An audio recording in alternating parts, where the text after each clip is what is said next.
Good morning. একটা নতুন দিন। আজকে আমাদের ডে 3 আমাদের তাজিকিস্তান ট্যুরের। রাত এখন বাজে 3:30। গতকালের ভিডিও যারা আপনারা দেখেছেন, মানে গত এপিসোড, আপনারা জানেন যে আমরা গতকাল পৌঁছেছিলাম এখানে কলাইখুমে, এবং দুশানবে থেকে কলাইখুমে, এবং পুরোটা নয়, প্রায় অনেকটা রাস্তা আমরা আফগানিস্তান বর্ডার ধরে ধরে এসেছিলাম। ভীষণ এক্সাইটিং ছিল সেই জার্নিটা আমাদের জন্য।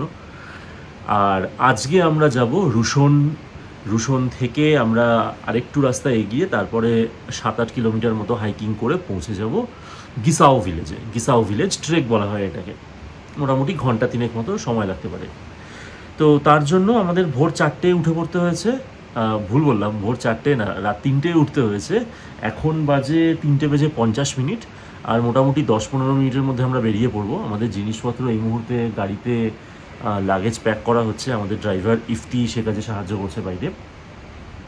দেখা যাক আগামী 90-95 কিলোমিটার কতটা বাম্পি রাইড হয় বা কীরকম থাকে, কিভাবে আমরা পৌঁছে যেতে পারি। মানে কনস্ট্রাকশন সাইট জোনটা ক্রস করে আবার একটা প্রপার রাস্তায় আমরা গিয়ে উঠতে পারি। তবে আজ থেকে কিন্তু রাস্তার কোয়ালিটি খারাপ হতে শুরু করবে। গত কিছুদিন যেরকম রাস্তা ছিল, আজকে আর সেরকম রাস্তা খুব একটা অ্যাক্সেস পাওয়া যাবে না।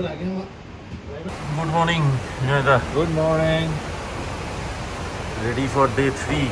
এই জায়গাটা কিন্তু দারুণ। কিছু দেখার বা করার নেই হয়তো এখানে, তাহলে এইখানটাতে বসে, আর সামনে এই যে কোর্টইয়ার্ডটা, সেন্ট্রাল এশিয়ার যে টিপিক্যাল গেস্ট হাউসের স্ট্রাকচার হয় এরকম কোর্টইয়ার্ড, মাঝখানে একটা কোর্টইয়ার্ড এবং তার চারপাশ জুড়ে রুম। রাত 4টের সময় চারপাশে সবাই ঘুমন্ত, মোটামুটি আমরাই বেরিয়ে পড়েছি।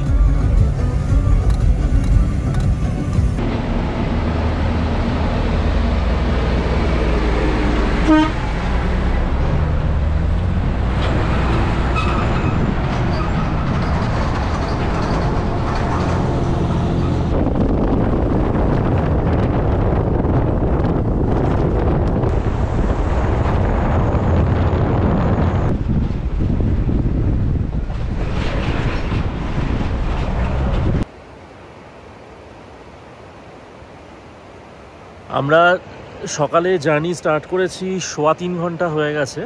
কনস্ট্রাকশন সাইটটা আমরা পেরিয়ে এসেছি, যেখানে আটকানোর চান্স বেশি ছিল। বসে বসে কোমর ধরে গেছে। গত 3 ঘন্টায় একটু ঝিমুনি এসেছে, কখনো প্রচণ্ড জার্কিংয়ে হয়তো আমরা লাফিয়ে উঠেছি। তারপরে এখন দেখলাম না, আর পারা যাচ্ছে না, একটু থামানো দরকার গাড়ি।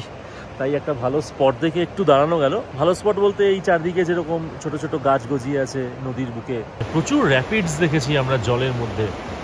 পাথুরে জায়গায় ধাক্কা খেয়ে জল রীতিমতো পাক খেয়ে চলেছে ভীষণ তীব্র গতিতে। বেশ বেগুনি বেগুনি কিছু ফুল ফুটে আছে নদীর মাঝে, পাথর জমে কিছু চড়া মতো পড়েছে। যেমন এটা একটা বেশ বড়সড় সাইজের।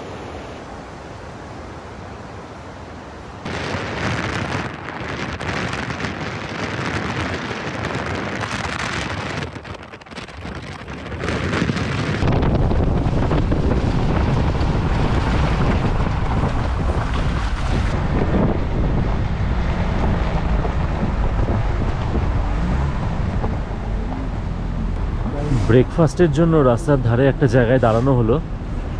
এখান থেকে রুশান আরও 50 কিলোমিটার মতো রাস্তা। এখন বাজে সকাল 7:50। রাস্তার পাশে ছোট্ট সুন্দর বসার জায়গা। এখানে সর্বত্রই বসার জন্য এরকম সুন্দর সিস্টেম থাকে। ফরাস পাতা, বেশ তাকিয়াও রাখা থাকে। এখানে দিব্যি ন্যাচারাল জলের সোর্স, একদম ঘরোয়া পরিবেশ।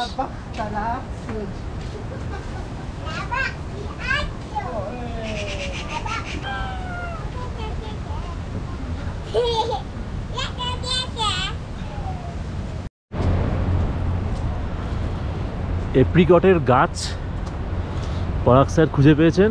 দেখুন মাটিতে কত এপ্রিকট পেরিয়ে আছে। प्रोक्योरिंग ओन ब्रेकफास्ट, इसका मज़ा कुछ और है।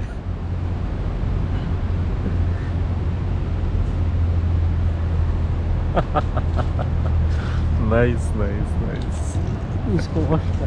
হ্যাঁ, দেখুন কত ছড়িয়ে পড়ে রয়েছে। আমাদের এটা কত দাম দিয়ে কিনতে হয়, এপ্রিকট বা খুবানি যাকে বলি আমরা, প্রচুর পড়ে রয়েছে মাটিতে।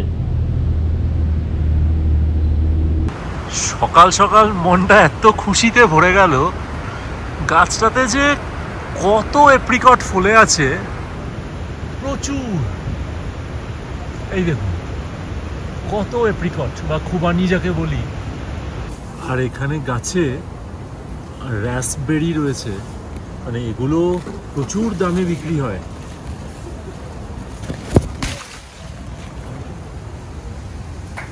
হাত একদম রক্ত লাল হয়ে গেল। খেয়ে দেখা যাক কেমন। গাছ থেকে পারলাম একটা, টকটক। এরকম ন্যাচারাল জায়গা থেকে পাওয়া এটা একটা বড় অভিজ্ঞতা। আচ্ছা, এবার খাবার দেখা যাক কি খাবার এসেছে। সসেজ, এগ, আমাদের গাছ থেকে নিয়ে আসা এপ্রিকট, আর এটা হলো বাটার টি, লাদাখের বাটার টি। আর হ্যাঁ, ব্রেড এখানকার। Yeah, this is tea. No, coffee. Coffee. Can you? Oh, we want this. We want coffee. Could be coffee. I want this. This is. For you too, coffee. You? Four coffee too, yeah? 3. Yeah, you want coffee? You want No, a coffee? no, 3 coffee. This is okay. 3 coffee, yeah? Same.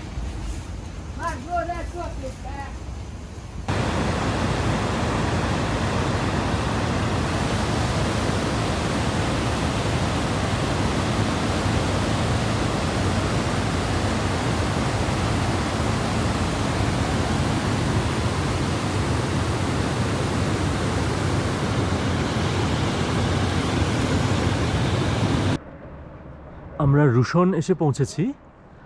এখনও আমরা M41 highway মানে পামির হাইওয়ের ওপরেই রয়েছি। এই যে রাস্তা, আমরা এই রাস্তার দিকে এবার যাব টিল ভোমার টাউন। এটা এখনও M41 হাইওয়ের ওপরেই রয়েছি আমরা। কথাটা এই জন্য বলছি যে আমরা এই সাইড থেকে আসলাম, এই যে রাস্তাটা সোজা বেরিয়ে গেছে, এটা M41 হাইওয়ে। এই মুহূর্তে আমরা একটা ছোট্ট পেট্রোল পাম্পের সামনে দাঁড়িয়ে আছি। এখানে আমাদের গাড়িটা চেঞ্জ হবে, আমরা এরপরে রেস্ট অফ দ্য ট্যুর করব ওই গাড়িটাতে। এতক্ষণ আমরা ছিলাম এই গাড়িতে। তো আরও 5-7 কিলোমিটার গিয়ে তারপরে আমরা মেন রোড মানে M41 হাইওয়ে টেম্পোরারিলি ছেড়ে দেবো, দিয়ে আমরা লেফট সাইডে বারটাং ভ্যালিতে ঢুকে যাব। এবং কয়েকদিন বাদে, আরও 3 দিন মতো বাদে আস্তে আস্তে আবার আমরা M41 হাইওয়েতে এসে মিট করব। So is there any official agency or body which, I mean, looks after this? Well, it's or? supposed to be the local government and the cultural department of it. Okay. But at this moment, well, there's not sufficient funding to look after this project. Okay. And also, because we are waiting for the World Bank project, which is supposed to fund some of these sites, including some of the Silk Road sites in the Wakhan Valley. So these are 2 old fortresses which are dated back to 3000 to 5000 BC. That's what it's believed, and according to the researchers done. So we hope that one of the fortress which is going to be reconstructed is the Bomar fort. Now you see the construction is very basic, but it was a strategic location, because you can see just opposite the river is just Afghanistan, and that's where the confrontation of these 2 great empire took place. And in 1895 there was the last round of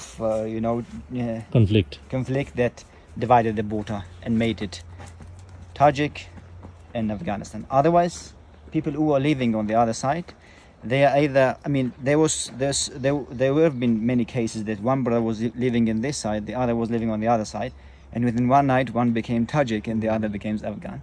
And then the last until 1930, because the border wasn't that strict and the Russian military didn't have that equipment to control the border, so people still had some communication with their relatives, with people on the other side.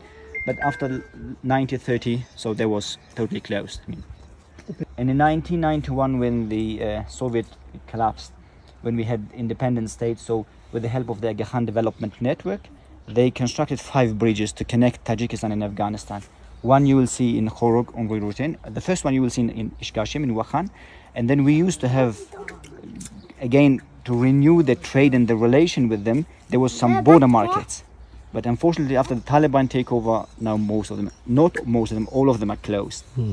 Totally closed. On that side, we don't really see that military presence at the moment, even though... They prefer people to go.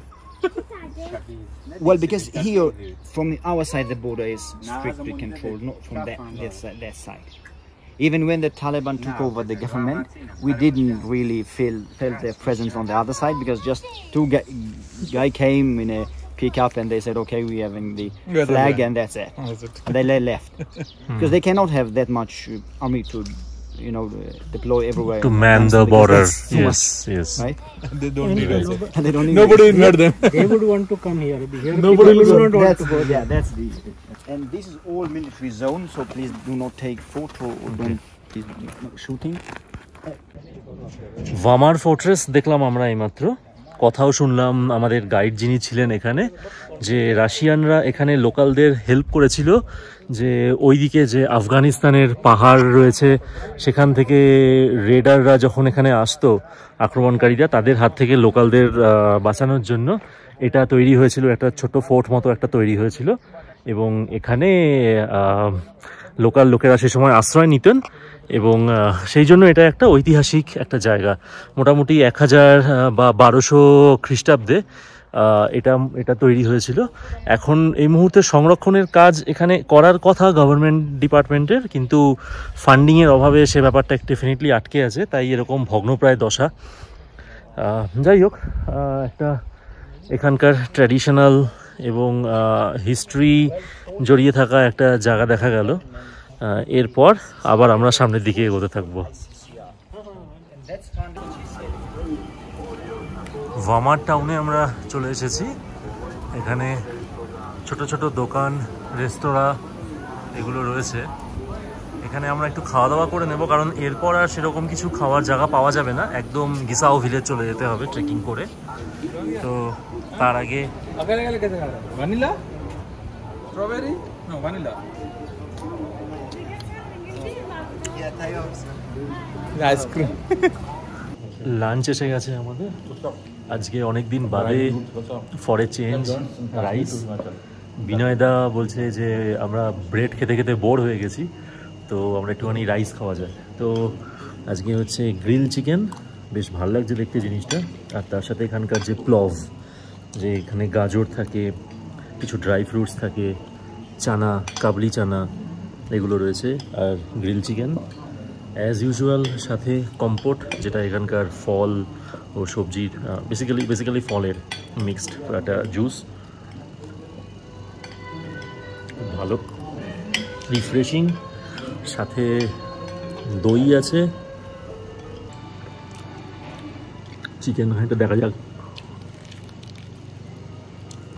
খুব moderate grill chicken, চিরকালই ভালোবাসি, দিব্যি খেতে। আর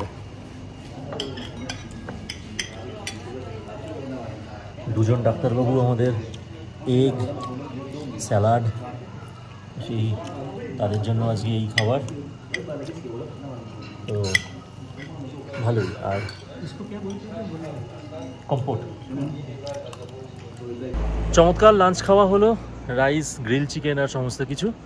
এবার আমরা শহরটা just একটু ঘুরে দেখতে বেরোলাম পায়ে হেঁটে, কারণ আমাদের যিনি ড্রাইভার কাম গাইড উনি এখন খেতে গেছেন, তো ওনার নাম তহির। ওর খাওয়া হয়ে গেলে তারপরে আমরা স্টার্ট দেবো এখান থেকে, ততক্ষণ পায়ে হেঁটে একটু ঘুরে দেখে নেওয়া যাক। ছোট্ট টাউন, সুন্দর, পিছনে পাহাড়, এটা আফগানিস্তানের পাহাড়। আর এই যে বরফ দেওয়া পাহাড়, এটা তাজিকিস্তানের, এটাকে বলা হয় রুশান গেট। এই আমরা M41 হাইওয়ে ছেড়ে বাটাং ভ্যালিকে ঢুকে বললাম। সেই বাটাং ভ্যালি, যেটার নাম অনেক বছর ধরে শুনছি, the very remote Bartang valley, the very beautiful Bartang valley, the prototype of Tajikistan Bartang valley. এই হলো সেই রাস্তা শুরু। M41 এর রাস্তা একটু আগে ডান দিকে আমরা ছেড়ে দিয়ে আসলাম, যে সেটা চলে গেছে সোজা খোরগের দিকে ডাউন সাউথ। এইবার আমরা আফগান বর্ডার ছেড়ে সরে এসেছি। এইবার আমাদের দুদিকেই কিন্তু তাজিক ল্যান্ড। Bridge.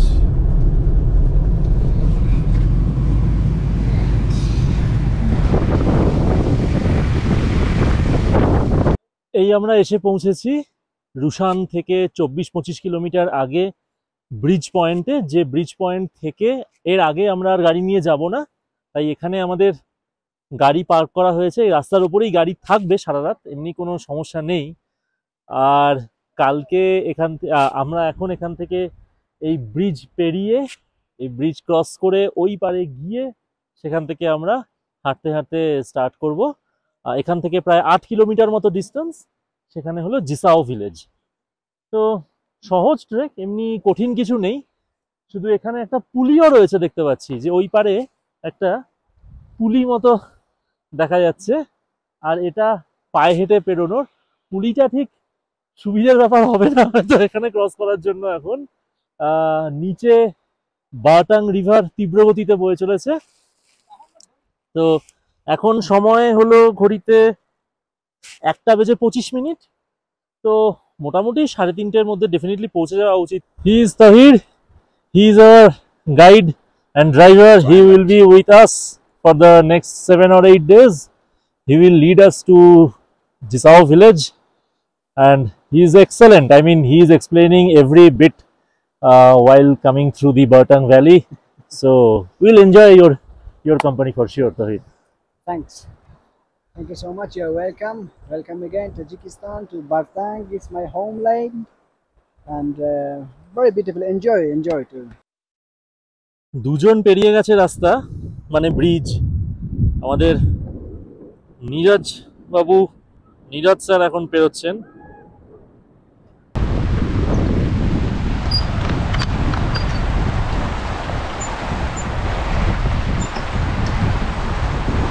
এবার আমি পেরোনো শুরু করলাম ব্রিজটা। নিচ দিয়ে জল বয়ে চলেছে।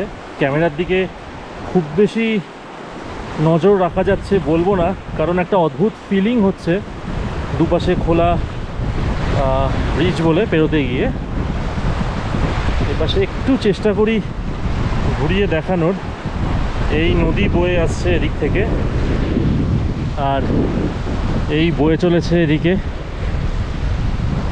কাঠের পাটাতন বসানো, মোটামুটি পোক্ত ব্রিজ, শুধু একদিকে কাত হয়ে হেলে রয়েছে প্রচণ্ড হাওয়া দিচ্ছে বলে।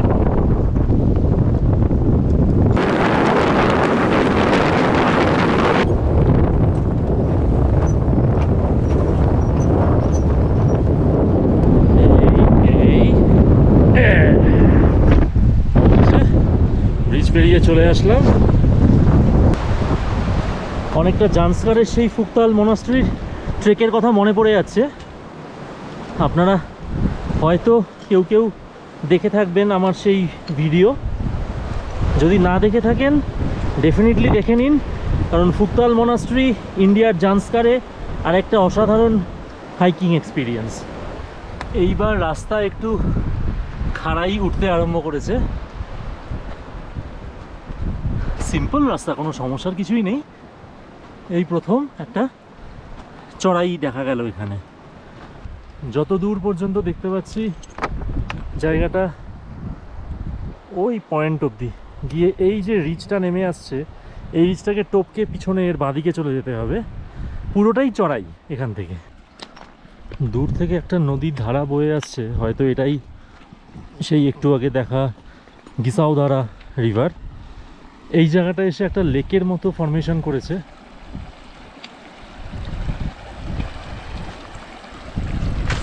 নীল সবুজ জল জমে রয়েছে এখানে। স্ক্রিন নেমে এসেছে চারপাশের রিচগুলো থেকে। বাঁদিকে দেখি, এদিকে ডান দিকে, ওপরের দিকে দেখি, সর্বত্রই স্ক্রিন নেমে এসেছে সমানে। রাস্তা চলে গেছে এই পাশ দিয়ে, ওই সোজা দূরে রাস্তা চলে গেছে।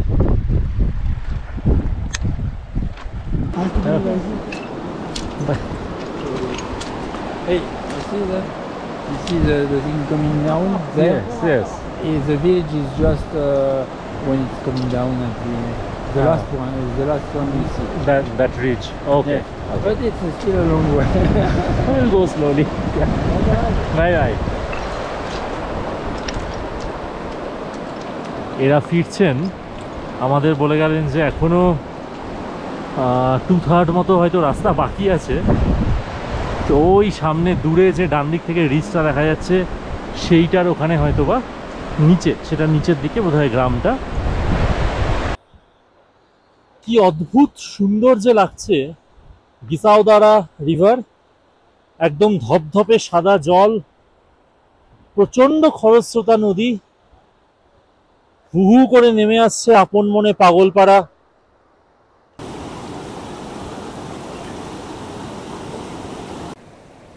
এমন নীলাভ সাদা জল, এমন তীব্রতার গতি,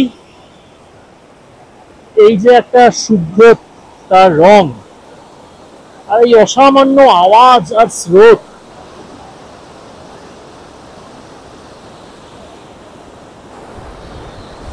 একটা ছোট্ট কাঠের সাঁকো, অসাধারণ।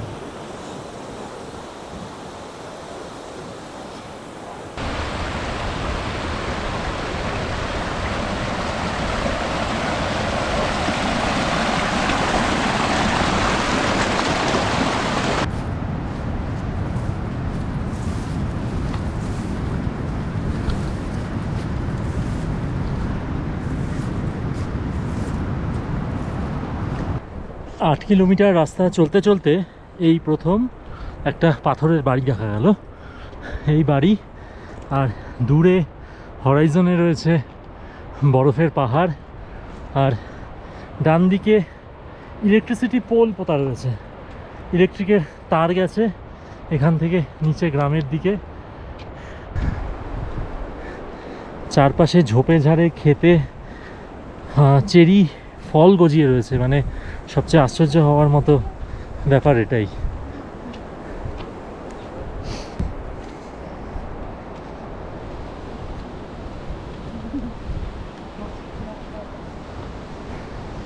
আমি বোধহয় ভুল রাস্তায় চলে যাচ্ছিলাম, তো একজন স্থানীয় ভদ্রমহিলা আমাকে দেখিয়ে দিলেন যে এই দিকে যেতে হবে।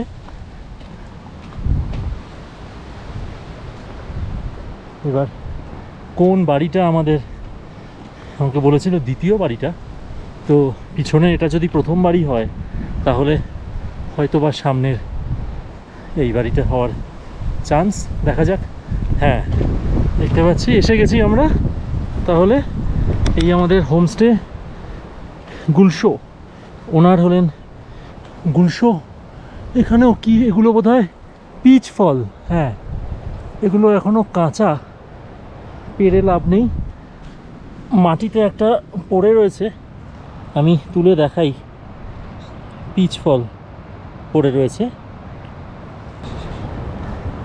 সদা সতর্ক পাহারাদার মোরগ।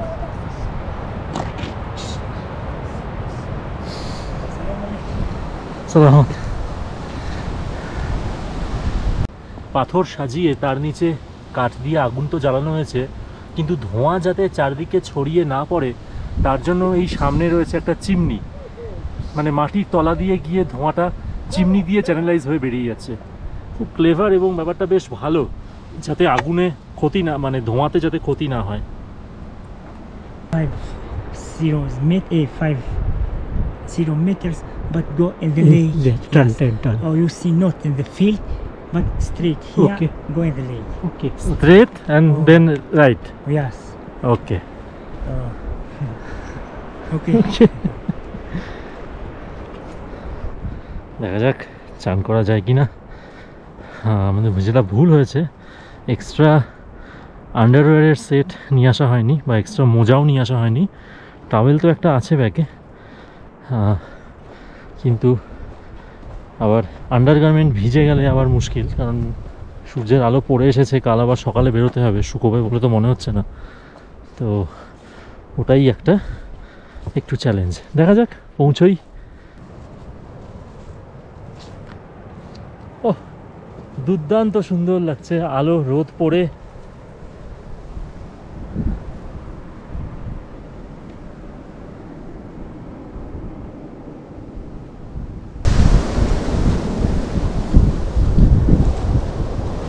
नामा হয়তো যাবে কিন্তু हाटू ये घुटने तक होगा हाइट। उधर थोड़ा थोड़ा देखो, उधर ये वो वहाँ डीप बीच बीच में वो पत्थर, वो पत्थर भी क्या पैर में चुभते हैं फिर ज़्यादा। हाँ तो बस वो ऐसे ही थोड़ा बैठ जाने का हो गया। हाँ লেকের জল মারাত্মক ঠান্ডা, বরফ ঠান্ডা জল যাকে বলে। কোনো মতে আমরা এখানে কাছাকাছি অবধি একটু নেমেছিলাম, পাথরে ভর দিয়ে একটুখানি অল্প একটু গা হাত পা ভিজিয়ে নেওয়া গেল।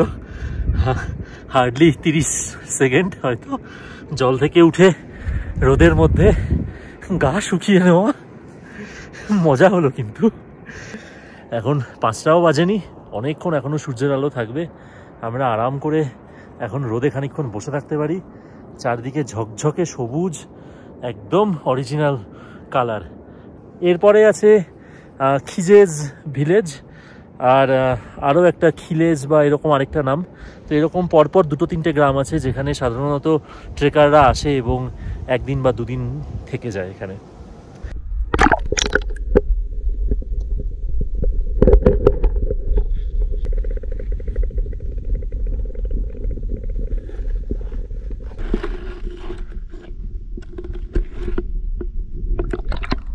হালকা চান করা, গা ধোয়া, এগুলো সবই হলো। সকাল 11টার সময় সেই আমরা লাঞ্চ করেছিলাম আজকে ওয়ামার টাউনে, তারপর থেকে আর কিছুই খাওয়া হয়নি। তো এবার গিয়ে কিছু খাবার পালা। বিকেলে আমরা যে খেতে বসেছি ওখানে এখন স্ন্যাক্স দিয়েছে। আমরা এখানে এসে পৌঁছানোর পর সমস্ত অর্গানিক প্রডিউস এখানকার, গাছের চেরি, এটাতে ব্রেড ডুবিয়ে খাওয়া যায়। শুধু ব্রেডটাই একটু সমস্যার ব্যাপার হয়ে গেছে, ভীষণ শক্ত ব্রেডটা। তাছাড়া মানে রীতিমতো যুদ্ধ করতে হচ্ছে এটা ভাঙার জন্য। এছাড়া রয়েছে এপ্রিকটের জ্যাম, যেটাকে হায়দ্রাবাদে কুবানিকা মিঠাও বলা হয়। এটা বোধহয় র্যাসবেরি জ্যামের মতো জিনিস, র্যাসবেরি জ্যামের মতো। ভালোই এটা খেতে। তো সব মিলে খাবারগুলো বেশ ভালোই। आदि मानुष खाते थे स्टोन ब्रेड। इसका मल्टीपल यूज है, इसको आप खा सकते हो, जरूरत पड़ने पे हथियार सर का यूज कर सकते हो, किसके सर पे मारोगे तो सर भी पड़ सकता है।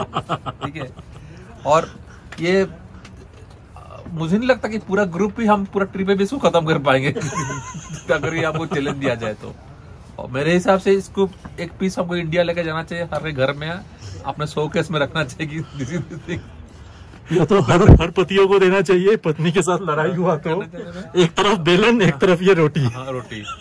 ठीक है, आप भी हमारे साथ इसको देखिए, यहाँ आइए और इसको जरूर मिस मत खाने का आनंद लीजिए। आनंद जी, और इसको कभी मिस मत कीजिएगा। कभी भी पूछिए तो इसके बारे में पूछिए, ये स्टोन ब्रेड कहाँ से आया था, कैसे आया था, ये इसका मल्टीपल यूज में आपको सारा बता चुका हूँ।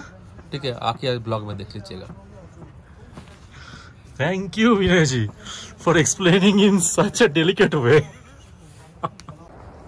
হাঁটতে হাঁটতে আবার ঢুকে পড়লাম গ্রামে। ভেড়া ও ছাগলের খোঁয়ার এখানে বেশ কিছু ভেড়া ও ছাগল রয়েছে। গ্রামে খুব অল্পই ঘর, জিসাওতে কয়েকটাই মাত্র ঘর, আর কম বেশি সবাই এরকম পশুপালন করে। আর প্রত্যেকের নিজের নিজের ক্ষেত আছে এবং ক্ষেতে নানা রকম এটা সেটা সবজি ফসল ফলানো হয়ে থাকে। ইনফ্যাক্ট আমরা আজকে যা যা খাবার খাবো সেগুলো সবই মোটামুটি অর্গ্যানিক প্রডিউস। যেমন আমি একটু আগে দেখলাম ক্ষেত থেকে আলু তুলে আনা হয়েছে, প্রচুর ফুল ফুটে আছে, সুন্দর লাগে দেখতে। আর ওই দিকে ওই সামনে হলো লেক, যেখান থেকে একটু আগে আমরা এসেছি।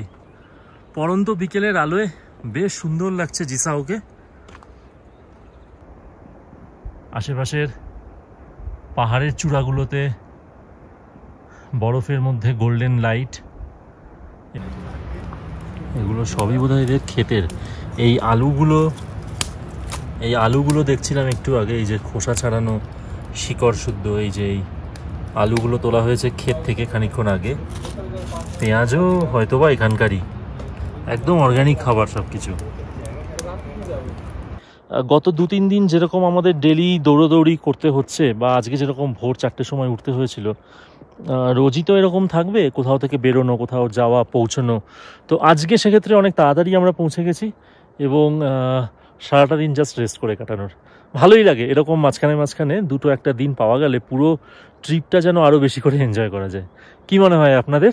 আমাকে লিখে জানান। যেমন আমি জানি অনেকে পছন্দ করেন যে একটা কোথাও যাব, গিয়ে সেখানে বসে থাকবো, মানে সেই স্পট থেকে আরেকটা জায়গা থেকে আরেকটা জায়গায় এরকম করবো না। আবার অনেকে আছেন যে হ্যাঁ একটা জায়গায় যাচ্ছি মানে পুরো সার্কিটটা সেটা ঘুরে নেব। তো এক একজনের এক এক রকম ভালো লাগে। আপনাদের কোনটা ভালো লাগে, কার কোনটা ভালো লাগে সেটা লিখে জানান, তাহলে আমাদের সবার মধ্যে চিন্তাভাবনার একটা এক্সচেঞ্জ হতে পারে। রাত 8:20 বাজে। আজকে আমরা ওখানে আকাশে চাঁদ উঠেছে আর আমরা এখানে গাছের তলায় বসেছি ডিনার খাওয়ার জন্য। সেই বিকেলের ব্রেড আছে এবং যে ফ্রুট সরবেট টাইপের ফ্রুট সিরাপ মতো বানানো ছিল, সেই জিনিসগুলোই রয়েছে। আর তার সাথে ডিনারে যেটা এসেছে সেটা হলো পাস্তা এখানে, আর এখানে মিট স্যুপ রয়েছে। আর একটু আলো আধারির মধ্যে খেতে হচ্ছে বটে, প্রপার আলো নেই। আলু দেখতে পাচ্ছি, গাজর দেখতে পাচ্ছি, পেঁয়াজ আছে, আর এখানে মিট আছে, গোট মিট। তো প্রত্যেকেরই সেই খাবার। এই মিলে হলো আজকের ডিনার। চটপট খেয়ে নেওয়া যাক। ছোট্ট গ্রাম, রাত অবধি এখানকার মানুষেরও জেগে থাকার হ্যাবিট নেই। আমরাও আজকে ভোর রাতে উঠে টায়ার্ড, খেয়ে দিয়ে মোটামুটি ঘরে ঢুকে পড়া যাবে। রাত 9টা বাজে। খাওয়া দাওয়া সেরে বাথরুম টাথরুম করে আমরা ভেতরে ঢুকে পড়েছি, রুমের ভেতরে। এখানে যে রুমগুলো সেগুলো মোটামুটি কমিউনিটি লিভিংয়ের মতো, মানে আলাদা দুজনের শোয়ার মতো বা 3 জনের ওরকম ঘর হয় না।